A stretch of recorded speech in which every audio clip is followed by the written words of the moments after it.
Bonjour à tous, alors aujourd'hui on se retrouve pour une vidéo un peu spéciale. En fait on va se retrouver pour les make-up do and don't. Je vous montre en fait sur une partie de mon visage les bases pour bien se maquiller entre guillemets. Et je vous montre sur l'autre partie de mon visage tout ce qu'il ne faut absolument pas faire. Donc autant vous dire que je pense qu'on va rigoler. C'est juste une vidéo un peu rigolote pour changer un peu. La bonne partie de mon visage ça va être cette partie là, donc la droite, donc votre gauche.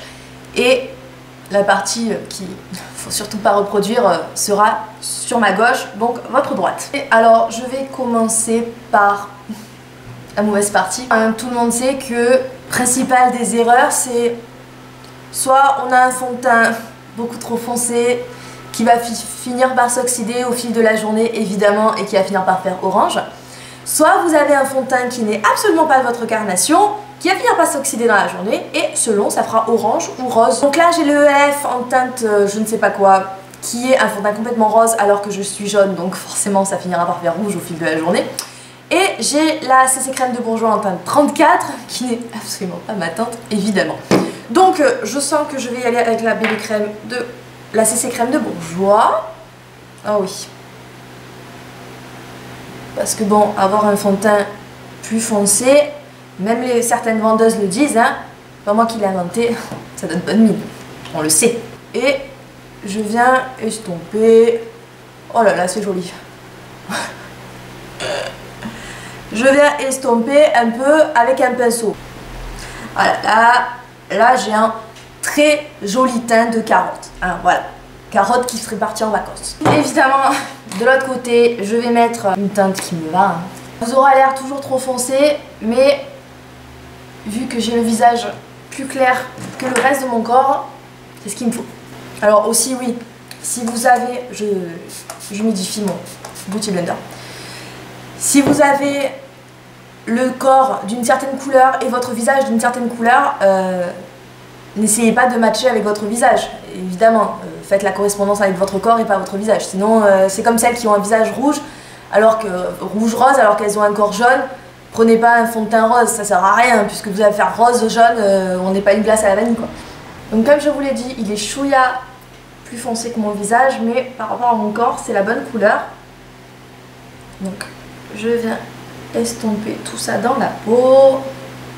Si, comme moi, vous avez le cou qui n'est pas du tout de la même couleur que cette zone-là, vous descendez dans le cou, évidemment, hein, parce que bon, tout fond de teint au fil de la journée va légèrement changer de couleur et vous n'avez pas envie d'avoir cette démarcation complètement dégueulasse.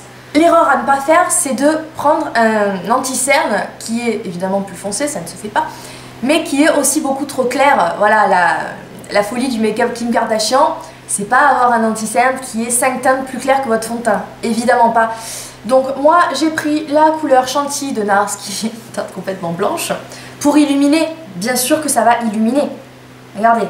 Oh, c'est beau, hein. Puis évidemment, on a la main légère. Il faut que ce soit canon, quoi. Puis je remonte, hein, histoire de lifter l'œil. Parce que la fille au top n'a pas besoin de plus d'équilibrer l'highlighter de partout. On n'en met que là et ça suffit complètement. Donc, je tamponne. Hein. J'essaye pas trop de fondre pour éviter de perdre un peu cet highlighter qu'on a comme ça. Donc, je tamponne viteuf. Si vous voulez quand même avoir un effet qui éclaire, c'est impossible de me prendre au sérieux là-dedans, un anti-cerne qui éclaire le dessous de vos yeux, prenez une demi-teinte à vraiment une teinte plus claire, mais pas plus, parce que sinon ça va faire gris. Avec votre peau ça va faire gris, donc c'est pas vraiment ce qu'on cherche. Donc moi je prends le Estée Lauder en teinte 1, que j'applique sous mes cernes, un petit peu sur mon nez, un peu sur le front, sur l'arc de Cupidon, sur mes imperfections évidemment, et un peu sur le menton. Si vous faites un travail d'highlighter, vous ne pouvez pas vous permettre que d'illuminer que le dessous de vos yeux ou que votre front, il faut qu'il y ait une certaine, faut qu'il y ait une suite logique dans votre travail quoi. Donc je viens estomper. Ce qui est bien avec le Beauty Blender, c'est que si vous avez mis trop de produits, ça récupère un peu le trop plein sur l'éponge. Donc vous n'avez pas cet effet un peu keki, un peu poudre, un peu plâtre. Ensuite, il faut fixer le maquillage, évidemment. Donc on va prendre une poudre. Alors j'hésite, parce que certaines filles prennent des poudres trop foncées ou certaines filles utilisent les terracotta slash bronzer en poudre. Donc je pense que je vais faire le bronzer. Quitte à tout faire, il ressemble à rien, autant y aller. Donc j'y vais, hein. J'y vais bien sur les joues. Puis j'en mets bien, histoire que ça se voie, quoi. Parce que bon, on n'a pas eu de vacances encore, donc du coup il faut qu'on rende les collègues jaloux et qu'on leur montre qu'on est bronzé quand même. Toujours pour faire comme Kim Kardashian, la banana powder qu'on utilise. J'en ai énormément, évidemment. Et je tapote comme ça, voilà. Voilà, puis s'il y a des traces, on les enlève pas, parce que je le vaux bien, voilà. Donc de l'autre côté, je vais poudrer mon visage avec une poudre transparente. Voilà, voilà, je descends aussi dans le cou pour fixer un peu ce que j'ai mis dans le cou, donc là vous voyez. Et vous voyez aussi. Je pense qu'on va passer aux sourcils. La cagole. On utilise toujours une couleur beaucoup plus foncée que nos sourcils, hein. Évidemment, c'est pour les mettre en valeur. Alors vous avez une solution, soit vous les faites pas du tout. Il n'y a pas d'entre-deux en fait, voilà. Et donc pour le sourcil hyper bien dessiné et tout ça, on ne fait pas des petits traits, ça sert à rien, on le sait toutes. Vous faites, hop là, et vous faites bien une arche, hein, parce que sinon c'est pas rigolo. Il faut que ça mette le sourcil en valeur comme les top modèles, voilà. Et je fais des gros traits comme ça. Continuez le sourcil un peu plus loin, hein, parce que bon, pourquoi pas, puisqu'on peut, on le fait. Voilà.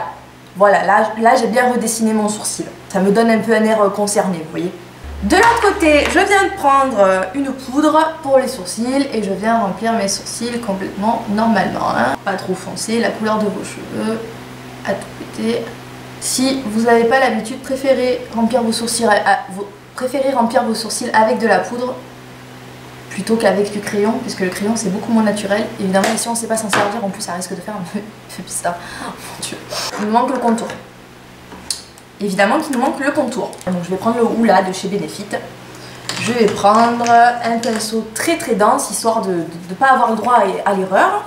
Je vais en mettre un petit peu quand même, parce que bon, faut que ça se voit. Quelle est l'importance d'un bronzer si ça ne se voit pas. Et on va creuser les joues. Voilà. Il faut que le trait soit large, hein, parce que bon, on en met un peu sur le front comme ça, hein. Voilà, là, un peu à l'arrache. Et puis il y en a même qui se tentent au contouring du nez, alors on va le faire. Hop, là. Hop, remonter un peu. Ouais, c'est canon. Puis je mets là, histoire de bien marquer les marcations comme ça. Voilà, là on a fait le 3 des make-up artistes. On va faire le même bronzer, hein, et on va y aller avec une main un peu plus légère quand même. Et on descend évidemment dans le cou. Donc là, et avec ce qui reste, on vient un peu sur les tempes et tout ça pour un peu sur le nez. Parce que si vous bronzez que cette partie-là, ça se voit en fait, c'est flagrant. Donc essayez de faire le 3 de façon assez diffuse, assez discrète. Puis il vaut mieux en remettre que d'en avoir tout. On va passer au blush. Alors le blush, j'ai décidé de prendre le Plum Foolery de chez MAC parce que il faut qu'un blush ça se voit. On choisit pas son blush en fonction de sa carnation, bien sûr que non. Je sais pas, vous avez vu ça. Hop, voilà, il faut que ça se voit. Ça sert à rien de mettre du blush si ça se voit pas. Vous comprenez un peu ou pas? Voilà. Donc j'ai gardé le même blush, hein, et je passe sur les pommettes, mais très légèrement. Et comme je vous dis, ça vaut pour tout. Il vaut mieux en mettre pas assez et devoir repasser que d'en mettre trop.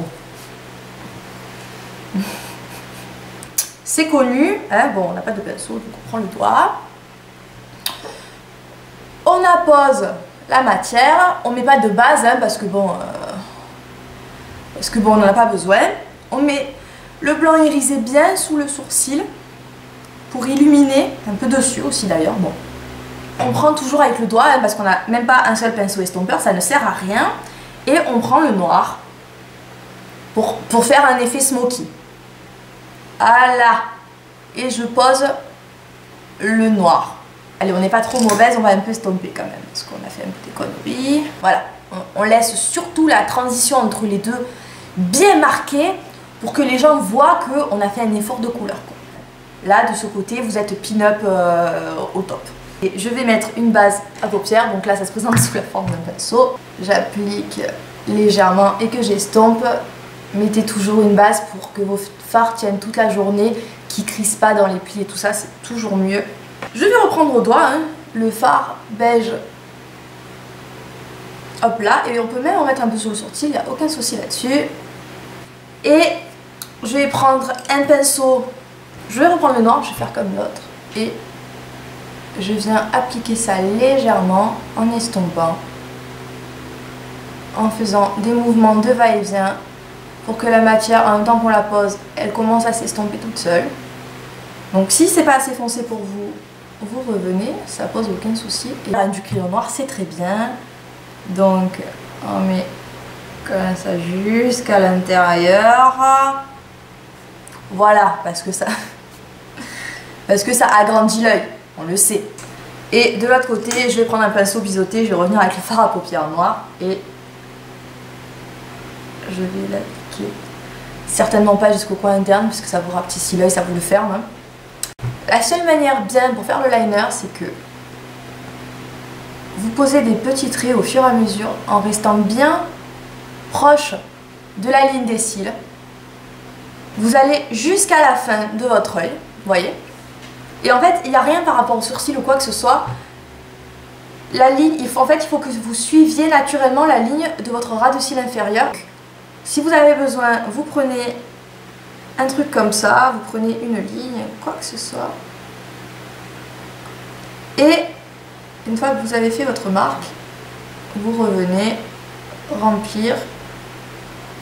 Moi, je le refais démarrer un tout petit peu vers le ras de cils inférieur pour qu'il y ait une sorte de connexion. Bon, ben, on commence par la virgule, hein, parce que bon, c'est plus logique. Donc, au pif, hein, écoutez, je vais la poser là, comme ça c'est canon. Hop là. Et puis à l'envers, vous voyez, moi je fais de la marche arrière. Puis je la suis un peu, voilà, il faut... Là c'est de la virgule canonissime. Vous voulez que je vous zoome? Je sens que vous perdez un peu de l'art de mon maquillage là. Vous voyez bien la virgule, le point d'interrogation et tout ça, il y a tout le monde là. Bon ben on le sait tous, c'est le mascara. Vous posez la brosse comme ça, et puis vous fermez les yeux et vous en mettez qu'au bord des cils. Pour que la racine des cils, elle reste blanche. Voilà, un petit poil, là, pas trop. Et dans la bonne façon, il faut toujours que vous alliez à la racine des cils, faites des zigzags et remontez pour bien déposer le produit de partout sur le cil. Parce que si vous en mettez qu'à la pointe des cils, déjà le résultat il sera absolument pas optimal. Je vais dézoomer un peu. Donc maintenant on va passer aux lèvres. Je pense que c'est quand même la partie la plus importante. Pour avoir des grosses lèvres, non je vais vous zoomer sur les lèvres. Je vais pas vous laisser rater ça. Alors pour avoir des grosses lèvres, c'est connu, il faut un crayon hyper foncé par rapport à la couleur de ses lèvres. Je vais prendre un crayon noir en fait. Voilà. Là c'est canon là. Là vous avez une bouche pulpeuse et tout ça. C'est canon. Et puis on met rien dedans parce que forcément, à quoi bon? Ça ne sert à rien de mettre un rouge à lèvres dedans. Si vous voulez vraiment mettre du crayon à lèvres, ce que je comprends tout à fait, pour définir les lèvres, prenez grand max un crayon qui a 1 à 2 teintes de plus que votre peau, mais que vos lèvres, mais grand max. Donc, voilà, et évidemment que je vais mettre un rouge à lèvres. Voilà, donc le tuto maquillage est fini, j'espère que ça vous a plu, je vous montre un peu sous tous les angles et toutes les coutures parce que ça fait... Voilà, hein, je veux dire, c'est comme ça qu'il faut se maquiller, on le sait. Bon, au moins ça vous aura permis de rigoler un petit peu. Voilà, et j'ai utilisé exactement les mêmes produits sur l'un et sur l'autre. Donc comme quoi, se maquiller bien, ça prend limite moins de temps que se maquiller mal et ça change tout. Donc j'espère que cette vidéo vous aura plu, j'espère qu'elle vous aura au moins fait rigoler. Si c'est le cas, tant mieux. Je vous fais des énormes bisous, c'est ridicule. Je vous fais des énormes bisous et je vous dis à bientôt dans la prochaine vidéo.